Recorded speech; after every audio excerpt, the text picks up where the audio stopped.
Jamaica healthcare woes at forefront of principal's death. Schools to reopen today. Police seize over 800 rounds of ammunition.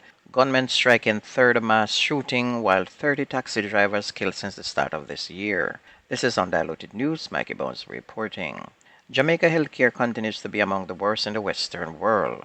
The lack of proper healthcare has resulted in the death of the principal of the Little London Primary School, who died on Saturday. And it is said the principal met into an accident 2 weeks ago and was brought to a hospital in the parish. When she was brought there, she was complaining of pain in her head, and it is said the doctor just wrote her a prescription and sent her home. When she went home, she suffered a massive stroke and was then rushed back to hospital.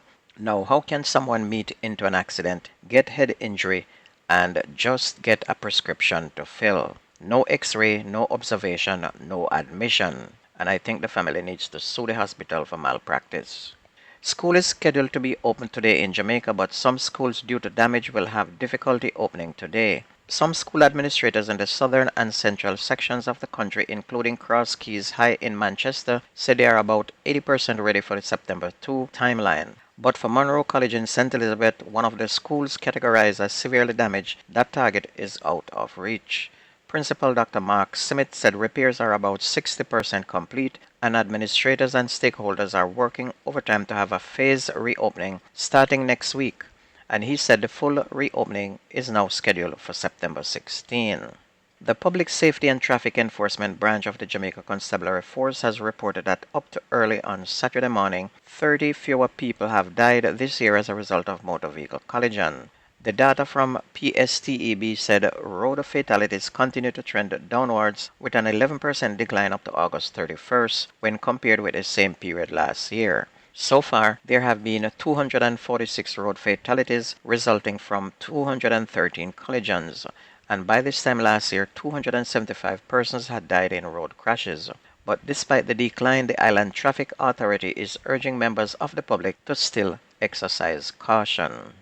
A third mass shooting in the month of August resulted in 4 persons shot dead and 3 injured. This mass shooting took place on Friday night along Mandela Terrace off Walton Park Road in Kingston. Deputy Superintendent Vanessa Clark, acting commanding officer for the St. Andrew South Police Division, said that no motive has been established, but the authorities are pursuing several leads. And it is said at about 10:45 p.m. there were persons gathered at a candlelight vigil when armed men drove up in a black motorcar and opened gunfire at them. 2 males and a female died while undergoing treatment at hospital. And this is the third mass shooting in the month of August.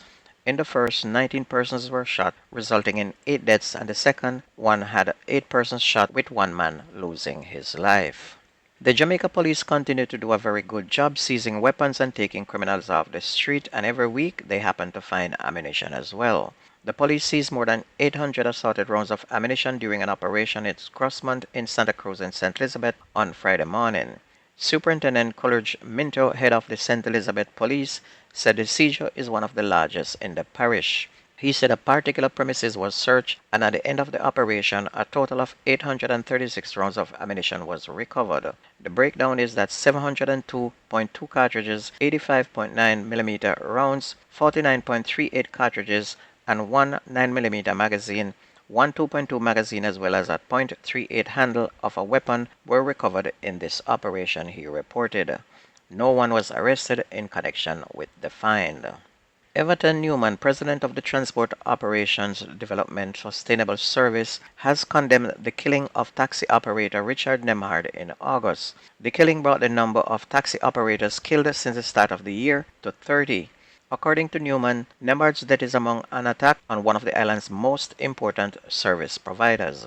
The 56-year-old taxi driver who plied the Whitehall Avenue route was shot multiple times near the intersection of Manning Hill Road and Cassava Peace in Kingston, and he was a father of 3.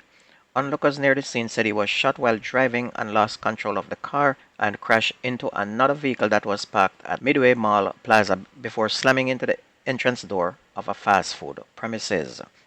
A musician was shot dead as he washed his car on Penwood Drive in Kingston 11 on Friday night. The dead man has been identified as 39-year-old Courage Bailey from Balmaji Road in Kingston 11. Reports indicate that about 8:05, the now deceased was washing a white Nissan motor car when he was accosted by a man who walked up armed with a handgun. The man, the police said, opened gunfire at Bailey, hitting him in the upper body. And in a bid to escape his attacker, Bailey ran in the direction of Penny Stewart Avenue, where he fell to the ground. The gunman escaped on foot in the area. The police who were alerted assisted Bailey to the Kingston Public Hospital, where he underwent treatment but later died of his injuries and was pronounced dead. No motive has yet been established for the killing, the police said. On to sport, a blistering ankle leg from DeAndre Daly on Saturday gave Jamaica their first ever World Under-20 Championship gold medal in the men's 4x100 meters relay. The quartet of Jace Witter, Gary Card, Nyrone Wade, and Daly clocked 39.18 seconds in Lima, Peru for the victory, which brought the crowd to its feet as they came from fourth place to edge Great Britain on the line. And this was Jamaica's first goal in the event in 18 years and ended a run of 3 straight silver medals, all behind the USA. Great Britain clocked 39.20 seconds and Thailand ran a national under-20 record, 39.39 seconds for the bronze. Also, the Jamaican women strolled to a third straight 4x100 meters gold medal after running 43.39 seconds in the final on Saturday as well. They added to wins in Nairobi, Kenya in 2021 and Cali, Colombia 2 years ago. And after replacing Sabrina Dockery on the lead off leg with 200 meters bronze medalist Shanoya Douglas, the Jamaican team used smooth button changes to come from behind with what was essentially an easy win. Alia Baker ran the second leg, handing off to Brianna Campbell with 100 meters champion Alana Reid cruising home. Australia had finished second originally but were later disqualified along with the US team. Switzerland were then promoted to the silver medal position with a national under-20 record 44.0 seconds and Canada took third with 44.60 seconds.